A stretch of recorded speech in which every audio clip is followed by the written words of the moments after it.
은혜 받으실 말씀은 로마서 8장 35절에서 39절까지 말씀입니다. 로마서 8장 35절에서 39절까지 말씀을 다 같이 봉독하겠습니다.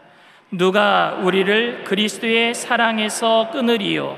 환난이나 곤고나 박해나 기근이나 적신이나 위험이나 칼이랴.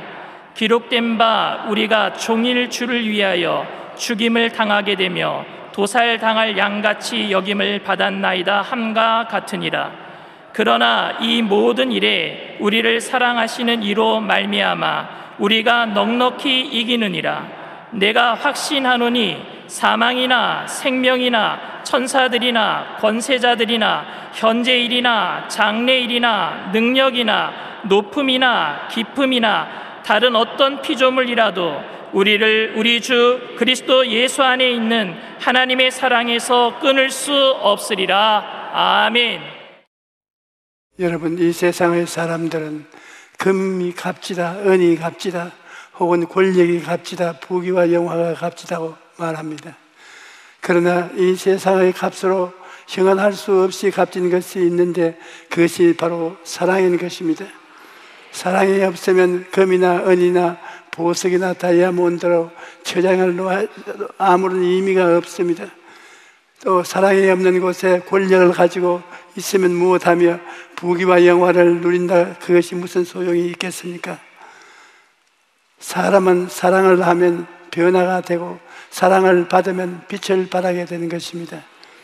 그런데 여러분, 사랑이란 받는 것이 아니라 주는 것입니다. 사람들은 사랑을 자꾸 받으려고 하고 사랑을 해주면 좋아합니다. 그러나 내가 사랑을 주기 위해서는 반드시 내게 희생이 따릅니다. 내가 적게 사랑하면 적은 희생이 따르고 내가 많이 사랑을 하면 많은 희생이 따릅니다. 희생이 따르지 않는 사랑은 위선이요 진실한 사랑이 아닌 것입니다. 여러분, 우리가 왜 부모님의 사랑이 평생 잊지 못하는 것입니까? 그것은 부모님이 말로만 사랑한 것이 아니라 우리를 위해 온갖 희생을 생을 마다하지 아니했기 때문인 것입니다. 우리를 낳아서 잔자리에 마른 자리 같이 누이 손발이 되닿도록 수고하시고, 또 우리가 성장하면서 불순종하고 반항해도 오래 참으면서 가르치고 고쳐주신 것입니다. 그 희생이 부모님의 사랑을 증명하기 때문에 우리가 부모님의 사랑을 평생도록 가슴에 뿌듯하게 생각하고 잊을 수가 없는 것입니다. 그런데 우리를 사랑하심으로 가장 큰 희생을 치르시는 분은 하나님이신 것입니다. 하나님께서 우리를 사랑하셔서 얼마나 큰 희생을 하셨는가. 요한 1서 4장 10절에 사람은 여기 있으니 우리가 하나님을 사랑한 것이 아니요 하나님이 우리를 사랑하사 우리 죄를 속하기 위하여 화목제물로 그 아들을 보내주셨으라고 말씀하셨습니다. 하나님께서는 죄 많고 허물 많은 우리를 살리기 위해 그 아들 예수 그리스도를 십자가의 죽음에 내어주신 것입니다. 이러므로 우리를 향한 하나님의 사랑이란 청량할 수 없이 큰 사랑인 것입니다. 오늘이 2019년 마지막 주일인데 우리 하나님의 사랑을 한번 음미해 보십시다. 에베소서 1장 4절 5절에 곧 창세 전에 그리스도 안에서 우리를 택하사 우리로 사랑 안에서 그 앞에 거룩하고 흠이 없게 하시려고 그가 기쁘신 뜻대로 우리를 예정하사 예수 그리스도로 말미암아 자기의 아들들이 되게 하셨다 말씀합니다. 여기에 보면 하나님께서 여러분과 나를 창세 전에 택하셨다고 말하는 것입니다. 그 의미가 무슨 의미인지 아십니까? 창세 전에 우리를 택하셨다는 것은 이 육지가 생기기도 전에, 이 바다가 생기기도 전에, 저 하늘의 해와 달과 별들이 생기기도 전에, 여러분과 내가 어머니 뱃속에 성질이 생기기도 전에 이미 하나님께서 우리를 택하여 주셨다는 것입니다. 하나님이 우리를 해와 달과 별들도 생기기 전에 저 영구한 그 옛날에 여러분과 내가 하나님의 자녀가 되도록 미리 정해 놓았다는 것입니다. 할렐루야. 옛날에는 어린 자녀들을 낳으면 그 어린 아이들이 좌우를 분별하기 전에 부모님이 미리 서로 사돈을 삼자고 마음을 딱 정해놓는 일이 있었습니다. 그래서 자녀들은 자라나면서 서로 무엇인지 모르고 자라나는 나중에는 서로가 약혼자가 되었습니다. 그런데 하나님께서는 여러분을 창세전에 택하시고 그리스도 예수 안에서 하나님의 아들이 되도록 미리 정해 놓으신 것입니다. 그러므로 여러분께서는 오늘 이 자리에 와서 앉아 계신 것은 우연히 일어난 일이 아닙니다. 여러분은 창세전에 하나님의 택함을 받아서 지금 이 자리에 계신 것입니다. 여러분, 하나님이 택하여 주지 아니하시는데 내 발로 걸어서 교회에 오신 사람은 없습니다. 이 세상의 수십억 인구가 모두 하나님의 택함을 받지는 않습니다. 그런데 여러분, 하나님께서 좋아하시는 사람의 반열에 들어갔으나 이 얼마나 큰 특권입니까?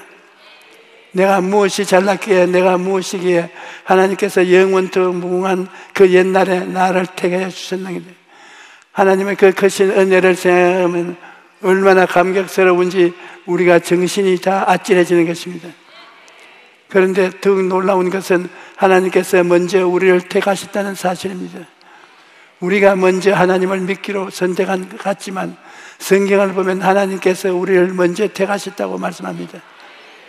요한일서 4장 10절에 사랑한 얘기 있으니 우리가 하나님을 사랑한 것이 아니요 하나님이 우리를 사랑하사 우리 죄를 속하기 위하여 화목 제물로 그 아들을 보내셨음이라고 기록되어 있습니다.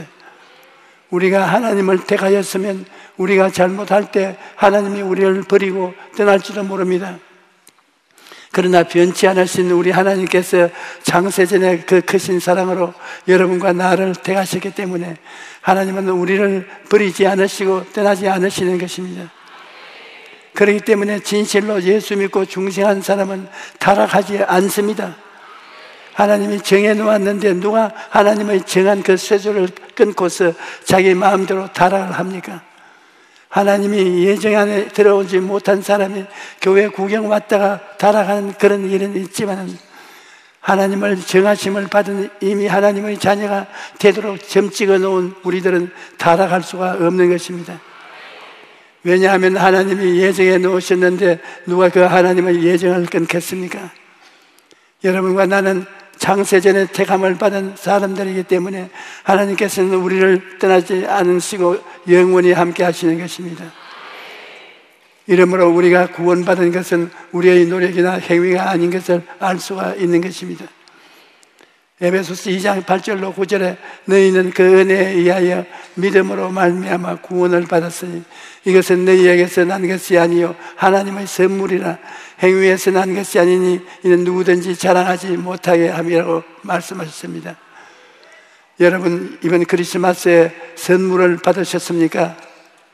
크리스마스가 되면 가족에게, 친구들에게 또는 불우한 이웃에게 사랑의 마음으로 선물을 준비해서 주는 것입니다. 그러나 우리가 선물을 줄 때 선물을 받는 사람의 자격을 따져서 주나요? 그렇지 않습니다. 사랑하는 마음으로, 감사하는 마음으로 선물을 주는 것입니다. 이와 같이 구원은 선물인 것입니다. 하나님께서 원하셔서 우리를 먼저 사랑하심으로 창세전에 우리를 하나님의 자녀로 택하여 주신 것입니다. 그러므로 혹시 이번 크리스마스에 선물을 받지 못하신 분이 있다면 서운해하지 마십시오. 여러분은 이 지구상에서 가장 크고 위대한 선물, 이 세상 그 무엇과도 비교할 수 없는 구원을 선물로 받은 것입니다. 우리가 우리 하나님의 사랑으로 말미암아 택하심을 받은 이 놀라운 은혜를 생각할 때 감격하고 감사하지 않을 수가 없습니다. 둘째로 말씀드리고 싶은 것은 우리가 하나님의 사랑을 깨닫게 되면 내적인 변화가 다가오게 된다는 것입니다. 우리가 하나님의 사랑을 깨닫게 되면 먼저 마음의 담대함을 가지게 됩니다. 우리를 향한 하나님의 사랑을 깨닫게 되면 어떠한 대적도 겁나지 않는 것입니다. 로마서 8장 31절에 그런즉 이 일에 대하여 우리가 무슨 말하리요?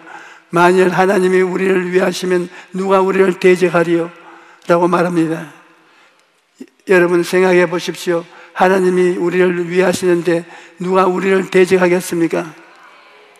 해와 달과 별들도 하나님의 말씀으로 지음을 받았는데 저 태양과 이 육지와 이 모든 것이 다 하나님께 지음을 받았는데 전지전능무소부지하신 하나님이 나를 사랑하여 주셨는데 누가 나를 대적하겠습니까?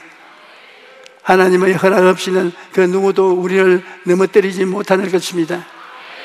하나님의 허락 없이는 참새 한 마리도 땅에 떨어지지 않으며 우리 하나님께서는 나의 머리털 숫자조차 센 바가 되었다고 말하고 있습니다. 하나님께서 창세전에 그 사랑으로 우리를 택하여 주셨는데 누가 우리를 대적할 수 있겠습니까? 그러므로 여러분 어떠한 형편에 있든지 주눅들지 말고 낙심하지 말고 마음의 담대함을 가지고 살아가십시오. 예수님께서는 오늘 있다가 내일 악몽 위에 던져지는 덜불도 하나님이 이렇게 입히시며 하물며 너희일까 보냐. 믿음이 적은 자들아, 그러므로 염려하여 이르기를 무엇을 먹을까 무엇을 마실까 무엇을 입을까 하지 말라. 이는 다 이방인들이 구하는 것이라. 너희 하늘 아버지께서 이 모든 것이 너희에게 있어야 할 줄을 아시느니라고 말씀하셨습니다. 여러분, 하나님께서 우리에게 필요한 모든 일용할 양식을 주시는 것입니다. 로마서 8장 32절에는 자기 아들을 아끼지 아니하시고 우리 모든 사람을 위하여 내어주시니가 어찌 그 아들과 함께 모든 것을 우리에게 주시지 아니하겠느냐고 말씀하십니다. 그러므로 우리는 어떠한 형편에 있든지 하나님이 돌아보고 주실 것을 믿고 마음의 담대함을 가지고 평안을 가지고 살아갈 수 있는 것입니다. 그 다음 하나님의 사랑을 깨달아 알면 마음에 건강한 자존심이 생기는 것입니다. 여러분, 우리가 하나님께 인정을 필요한 존재라는 이미지가 마음에 생기면 건강한 자화상을 갖게 되는 것입니다. 세상에서는 어떨지 몰라도 하나님께서 내가 가치가 있다고 생각하시기 때문에 해와 달과 별들이 생기기도 전에 나를 택하여 주신 것입니다. 하나님이 택한 만큼 여러분은 가치가 있는 존재인 것입니다. 여러분, 사람은 사랑을 받고 자기가 필요하다고 생각할 때 신바람이 납니다. 가정에서 부인이 남편의 사랑을 받을 때 어려운 살림살이를 해도 그저 고통의 의미가 있습니다. 남편이 짓밟고 무시하면 고생하며 사는 것이 무슨 의미가 있겠습니까? 남편도 아내에게 멸시당하고 사랑받지 못하면 그 남편이 세상에 나가서 무슨 일을 하더라도 살아나갈 힘이 없습니다. 그러므로 사랑이 삶의 의미를 부여하는 것입니다. 그런데 우리에게는 하나님의 사랑이 함께 하시기 때문에 우리의 삶의 모든 것이 의미가 있는 것입니다. 하나님의 사랑을 받고 난 다음 하나님을 위해서 일하는 것은 자기가 물질을 들여도 아깝지 아니하고 시간을 들여도 아깝지 아니하고 몸을 들여도 아깝지 아니하고 어떠한 희생을 해도 아깝지 않습니다. 내가 하나님의 사랑을 받고 보니 모든 일에 의미가 있기 때문일 것입니다. 여러분, 어떠한 고생을 해도 그 고생에 보람이 있고 의미가 있으면 고생이 고생같이 느껴지지 않은 것입니다. 제가 예전에 성회를 인도하러 일본에 갔다가 문살이 나서 며칠 동안 굉장히 아팠던 적이 있었습니다. 그런데 몸이 회복되기도 않았는데 미국에 가서 또 성회를 인도하는데 이틀 동안 밤새도록 아팠다 말로 다 할 수가 없었어요. 온 뼈가 다 쑤시고 아침에는 벌벌 기어 일어났습니다. 밥을 먹을 수가 없어서 우황청심환을 3통이나 잘라서 물에 타서 마시고 겨우 강단했었어요. 겉으로는 괜찮아 보였는지 몰라도 속으로는 너무 아파서 죽어가면서 설교를 했습니다. 아프다고 말도 못하고 끙끙 앓아가면서 이러다가 죽지 않겠나 싶은 생각이 날 정도로 심각한데 설교를 했습니다. 많은 사람들이 왜 그렇게 무리하게 하느냐고 말합니다. 제가 왜 그렇게 했느냐고 하면 하나님이 나를 사랑하고 계신다는 것을 알기 때문에 그 사랑을 내가 마음에 느끼기 때문에 아무리 앓고 아무리 고생을 해도 그 일에 보람이 있기 때문에 했던 것입니다. 여러분, 보람이 있으면 고생이 고생으로 느껴지지 않는 것입니다. 우리 교회 봉사자들이 월급도 안 받고 다리가 아픈데도 열심히 일을 합니다. 몇몇 성도들이 신경질을 내고 짜증을 내도 아주 활기차게 1년 12달 변함없이 봉사를 합니다. 하나님이 사랑을 받고 있기 때문에 그 사랑에 대한 보답으로 어떠한 고생도 보람이 있는 것입니다. 그러므로 하나님의 사랑이 삶을 의미 있게 만들어주는 것입니다. 또 우리가 하나님의 사랑을 받고 있으면 마음속에 소망이 생기는 것입니다. 하나님의 사랑을 깨달으면 내일은 오늘보다, 다음 달은 금보다, 내년은 금년보다 더 나아질 소망이 생기는 것입니다. 또 사랑을 받으면 자신감이 생겨납니다. 나는 사랑받고 있다. 이 우주를 지으신 하나님이 나를 사랑하고 있으니 영원히 잘됨같이 범사에 잘되고 강건할 것이다. 그런 믿음과 자신감이 마음속에 생기는 것입니다. 이러므로 하나님의 사랑을 깨달아 알게 되면 마음의 변화가 다가오고 삶의 변화가 다가오게 되는 것입니다. 여러분, 하나님은 창세기 전에 우리를 택하시고 그 아들을 십자가에 내어주기까지 우리를 사랑하여 주셨습니다. 그런데도 불구하고 우리가 그 사랑을 깨닫지 못하면 버림받은 심정으로 살게 되는 것입니다. 오늘 오신 여러분 모두 이 시간에 성령의 도우심으로 하나님이 얼마나 사랑하고 계시는가를 깊이 깨달아 되시기를 주님 이름으로 축원합니다. 셋째로, 우리가 하나님의 사랑을 깨달아 알게 되면 그 사랑으로 세상의 모든 어려움을 넉넉히 이길 수가 있는 것입니다. 여러분, 우리가 하나님의 사랑을 알면 우리 삶에 다가오는 여러 가지 환경의 풍파는 하나님의 사랑에 더욱 가깝게 다가오는 도구가 되는 것입니다. 사랑을 못하면, 환난을 가져오면 오히려 그 사랑에 부채질을 하게 되는 것입니다. 더욱 사랑이 뜨거워지는 것입니다. 남녀 간의 사랑도 양가해서 못하게 하면 점점 더 불타게 되는 것입니다. 하나님의 사랑도 환난이 다가오면 다가올수록 하나님의 사랑은 더 불타서 우리 마음속에 부어지는 것입니다. 그렇기 때문에 사도 바울은 말하기를 누가 우리를 그리스도의 사랑에서 끊으리요? 환난이나 공고나 박해나 기근이나 적신이나 위험이나 칼이랴. 기록된 바 우리가 종일 주를 위하여 죽임을 당하게 되며 도살을 양같이 여김을 받은 이다 함과 같으니라. 그러나 이 모든 일에 우리를 사랑하시는 이로 말미암아 우리가 넉넉히 이기느니라고 말합니다.